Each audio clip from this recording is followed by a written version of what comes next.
गांव का नाम था ढोलकपुर। चारों ओर हरियाली, बीच में पगडंडी और लोगों के चेहरों पर मेहनत की चमक। उसी गांव के कोने में पुराना सा पर सुगंध से भरा ढाबा था, हरिया चिकन करी वाला। हरिया अपने काम में निपुण था। उसकी करी का स्वाद इतना मशहूर था कि लोग दूर दूर से खाने आते थे। उस सुबह भी जैसे रोज वह जल्दी उठ गया।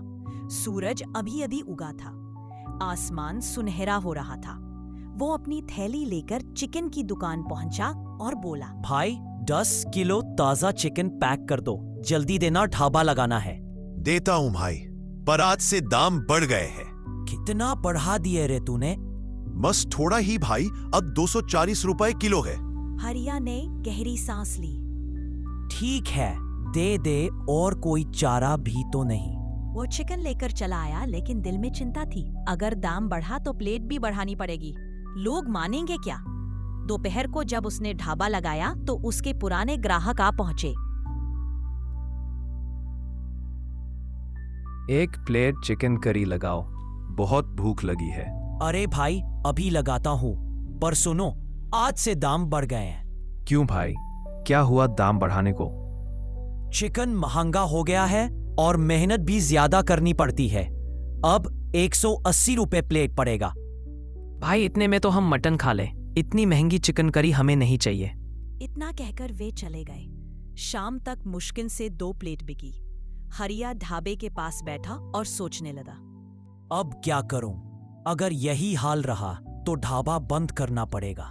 तभी एक अजनबी आया, धोती कुर्ता पहने हुए और चेहरे पर मुस्कान। भैया, एक प्लेट मटन करी देना। मटन नहीं है भाई, चिकन करी रे। दूं क्या? अच्छा चलो, वही दे दो, बहुत भूख लगी है। वो आदमी खाने लगा। कुछ देर बाद बोला, भाई तुम्हारी करी में तो बड़ा स्वाद है, बस कमी है मटन की। आप ठीक कह रहे हो भाई, पर मैंने कभी मटन बनाया ही नहीं। हमारे गांव में तो मटन के ठेले बहुत है। अरे भैया, तुम्हारे गांव में वैसा मटन कोई नहीं बना सकता जैसा बिहार का होता है। मसाला और तीखापन बस वहीं का असली होता है। अच्छा, आप बिहार से हैं? हाँ भैया, वहीं का हूँ। और मैं बता दूं, अगर तुम चाहो तो तुम्हें बिहार का असली मटन मसाला सिखा सकता हूँ। अभी तो जाना होगा, काम है, फिर मिलते हैं। इतना कहकर वो चला गया। रात को जब हरिया घर लौटा, उसकी पत्नी कमला बोली, सुनो जी, वो सेठ फिर आया था पैसे मांगने, हमें जल्दी उसका कर्ज चुकाना होगा। कैसे दूं कमला? अब तो चिकन करी भी नहीं बिक रही, कहां से लाऊं पैसे? अगर ये नहीं बिक रही तो कुछ नया सोचो, कुछ ऐसा जो लोगों को पसंद आए। हरिया एकदम ठहर गया। अचानक उसे उस बिहारी आदमी की बात याद आई। कमला, लगता है अब हमारा स्वाद बदलने वाला है। कल से कुछ नया शुरू करते हैं। अगली सुबह हरिया ने जल्दी उठकर अपने ढाबा को देखा, जैसे वो भी कुछ नया इंतजार कर रहा हो। वो बोला, आज उस बिहारी भाई को ढूंढना ही होगा, वही कुछ रास्ता दिखाएगा। वो पूरे गांव में घूमता रहा। चौपाल पर गया, चाय की दुकान पर पूछा, कुएं के पास बूढ़े राम खिलावन से भी पूछा। कल एक बिहारी आदमी आया था, लंबा गोरा हंसमुख था, देखा कहीं? नारे हरिया, यहां तो ऐसा कोई नहीं दिखा। हरिया का चेहरा उतर गया। अब कहाँ ढूंढूं उसे? सोचते हुए वो बाजार की तरफ चल पड़ा। वहां एक मटन का ठेला था। मसालों की खुशबू हवा में तैर रही थी। वो पास गया तो देखा वही बिहारी आदमी मजे से मटन खा रहा था। हरिया ने राहत की सांस ली और बोला, बिहारी भाई, मैं तुम्हें पूरे गांव में ढूंढ रहा था और तुम यहाँ मटन खा रहे हो। भाई, अब जा ही रहा था तुम्हारे गांव से, सोचा जाते जाते थोड़ा मटन खा लूं। भाई, आपने कहा था ना कि आप मुझे बिहारी मटन बनाना सिखाएंगे, वही सीखना है। उसमें कुछ बड़ा राज नहीं है भैया। जैसे तुम चिकन बनाते हो वैसे ही बनाओ। फर्क बस इतना कि उसमें खड़े मसाले, तेज पत्ता, लौंग, इलायची और प्याज थोड़ा ज्यादा डालना। और हाँ, मटन सरसों के तेल में ही पकाना। तब देखना स्वाद ऐसा कि लोग उंगलियां चाटेंगे। बस इतना ही। बस इतना ही भैया? दिल से बनाओगे तो स्वाद अपने आप आएगा। धन्यवाद भाई, कल से मेरा ढाबा मटन करी वाला ढाबा बनेगा। और दोनों अपने अपने रास्ते चल पड़े। एक नया स्वाद और नई उम्मीद लेकर। अगले दिन सुबह सुबह हरिया उत्साह से भरपूर उठ गया। सूरज की किरणें उसके आंगन में सुनहरी चमक बिखेर रही थी। सुनिए जी, आज तो बहुत जल्दी उठ गए। आज नया दिन है कमला, और नया स्वाद भी। वो बाजार चला गया। प्याज, टमाटर, अदरक, लहसुन, गरम मसाला और सरसों का तेल खरीदा। दुकानदार ने पूछा, अरे हरिया भैया, आज तो बहुत सारा सामान ले रहे हो, क्या कुछ नया चल रहा है? बस भाई, अब चिकन नहीं मटन चलेगा। देखना पूरा गांव खुशबू से भर जाएगा। पहले दिन था, इसलिए उसने केवल 5 किलो मटन लिया। घर लौटकर उसने प्याज और टमाटर, बारीक कांटे, खड़े मसाले निकाले, तेजपत्ता, लौंग, दालचीनी और इलायची। कमला बोली, सावधानी से बनाना जी, नया ढाबा है, लोग ध्यान से चखेंगे। तुम बस देखती रहो, आज हमारा नसीब बदलेगा। दोपहर होते होते उसने नया बोर्ड लगाया, हरिया का बिहारी मटन, असली देसी स्वाद। जैसे ही उसने मटन को सरसों के तेल में भूनना शुरू किया, पूरे इलाके में खुशबू फैल गई। तभी उसके पुराने ग्राहक आए और बोले,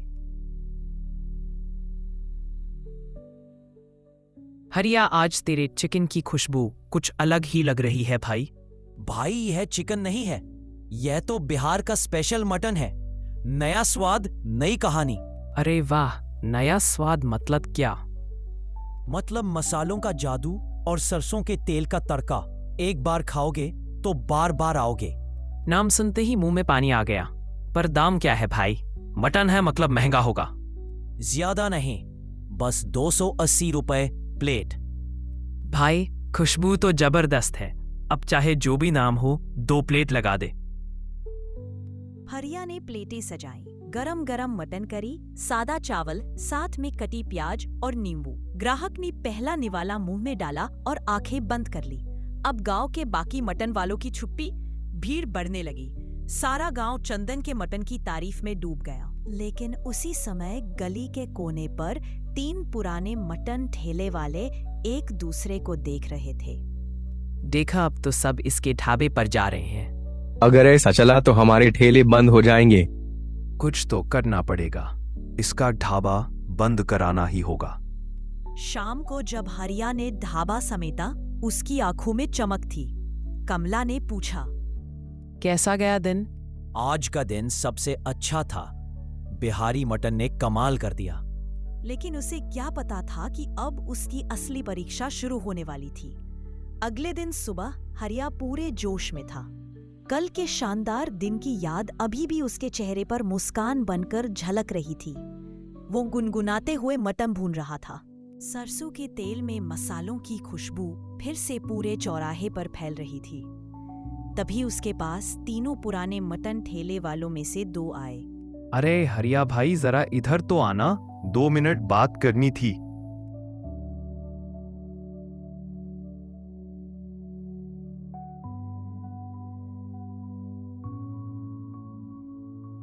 कहो भाई, क्या बात है?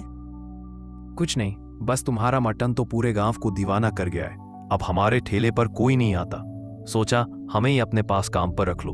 अरे भाई, मेरा ढाबा इतना बड़ा कहाँ कि किसी को नौकरी दूं? मैं तो खुद ही मुश्किल से संभालता हूँ। दोनों ने बनावटी मुस्कान दी और बोले, ठीक है हरिया, जैसा ठीक समझो, हम चलते हैं। इतना कहकर वो दोनों धीरे धीरे आगे बढ़ गए। हरिया को क्या पता, उसी वक्त तीसरा ठेले वाला पीछे से आकर उसके भगोने में एक छिपकली डाल गया और चुपचाप भीड़ में गायब हो गया। कुछ देर बाद गांव के मुखिया और उनका एक साथी वहां पहुंचे।